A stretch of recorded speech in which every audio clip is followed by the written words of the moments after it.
raising two little boys, I realise what a huge feat that is. It's bloody hard to achieve.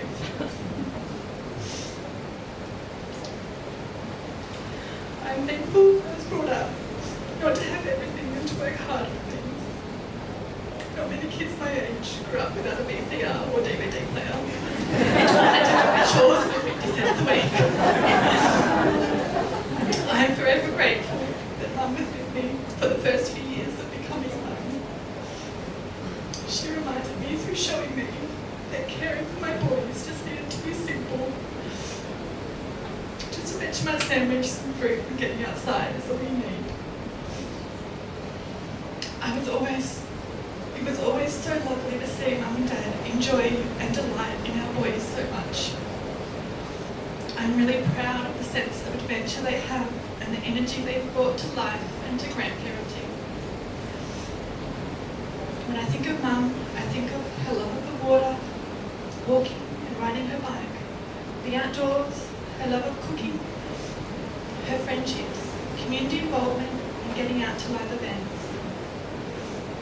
Mum enjoyed soaking in the beauty of the everyday, appreciating the colour of the water or the sweetness of the watermelons. I have beautiful memories of the three of us laughing together, probably about something silly Dad or I had done. I love thinking about her beautiful smile and her laugh.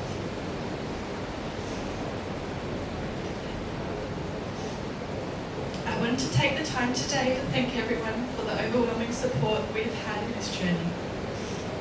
Thank you to Dad for looking after Mum so well, and to Tim for always being a strong support.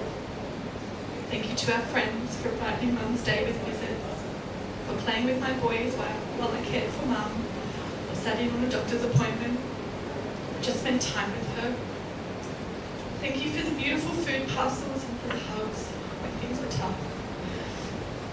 We might need a few more of those in the future. I'm lucky to have grown up with not only such a beautiful mum, but also a fantastic community of mums close friends.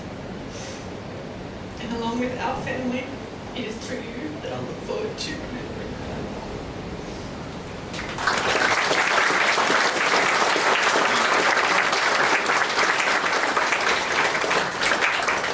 Thank you, Jane, for that beautiful tribute. Not easy to deliver. And so much there that I can tell everyone's listening to that, they're right on your side, but they're also thinking about the wisdom of Margaret, and you told it so well. Marina and Anne, can I ask you to come forward now? Is anyone else who would like to share a story after them? I'll come with you in a moment.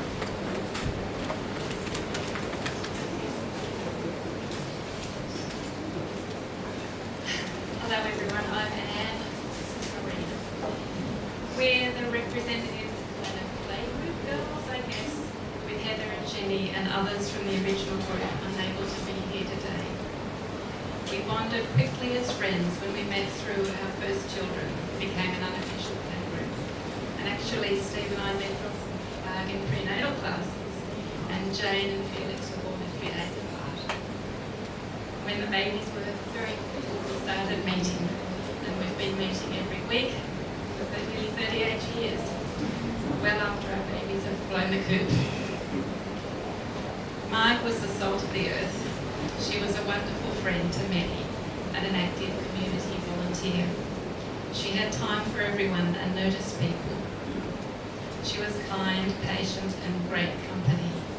She took whatever was presented to her and dealt with it practically and with no fuss. You can't think of Marg without remembering her welcoming smile, her lovely classic sports craft style, with cheerful colours, matching lipstick and delicate stud earrings and sometimes a beautifully arranged scarf. Marg was a wonderful entertainer and knew how to throw a party, no matter how big. Impressive were her collection of punch bowls filled with various suds. She was always baking delicious slices and cakes for others, or delivering fresh produce from the veggie garden.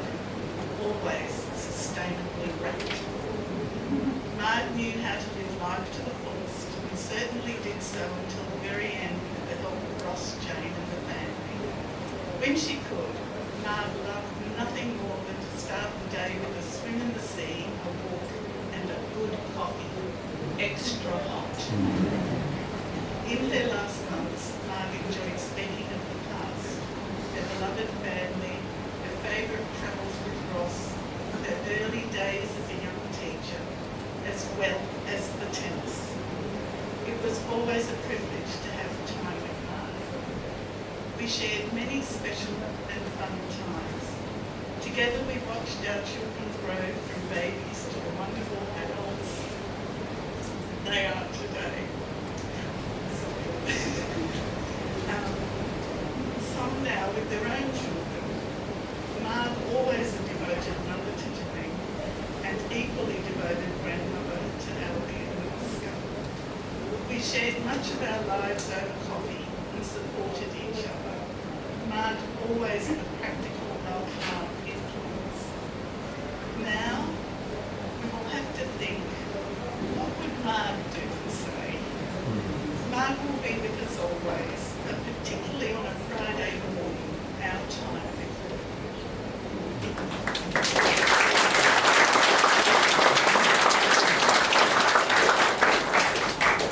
Thank you, Anne and Marina, for those excellent recollections and reflections. Is there anyone else who would like to speak?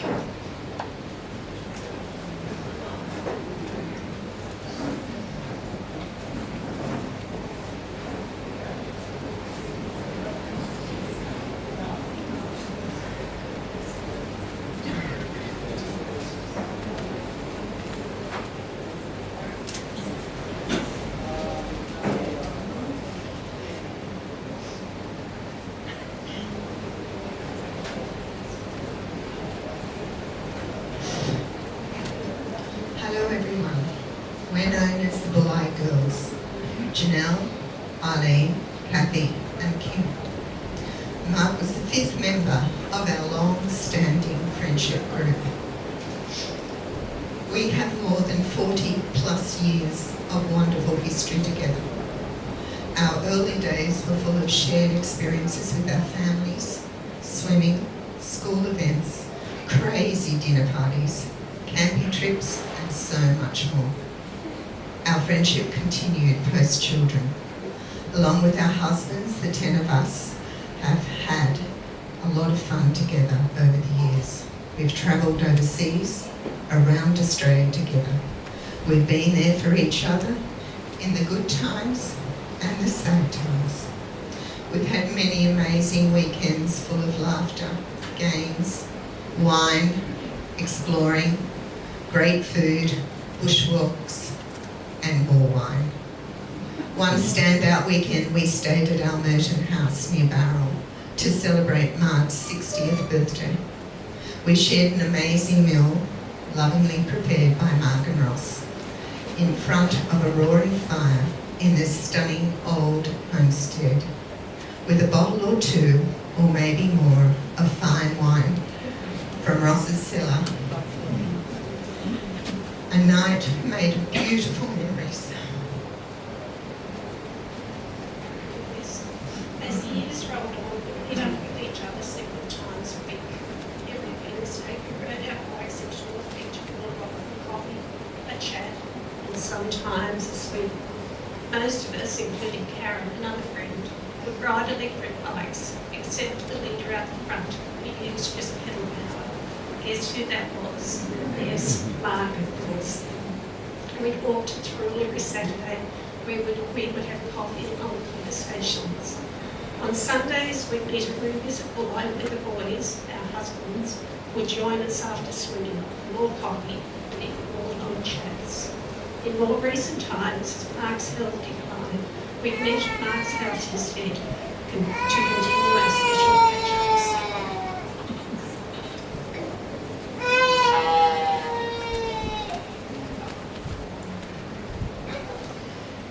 How do we describe our cherished friend Marg? And a couple of these points will overlap with Anne's, and that's, you can understand why a stylish lady who wore beautiful shoes, a sportscraft style queen, a lover of colour, especially orange, a la natural, not a makeup wearer except for lipstick, and the brighter the better, whether she was going swimming, to yoga, walking or bike riding. The only lady who would be reading 3 books at any one time. The Rule Library will miss you, Mark. She was more than adventurous. She was physically active each and every day, very determined to keep fit. She was a soul-fit yoga enthusiast who loved her post-yoga coffee as much as the yoga itself.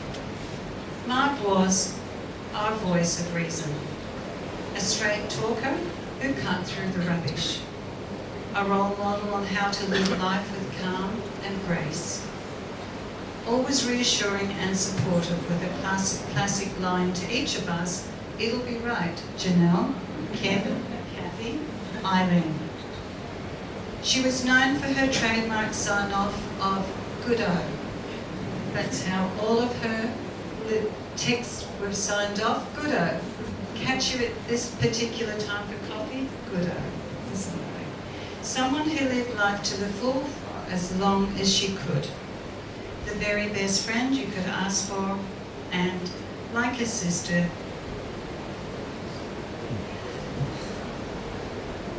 to each and every one of us.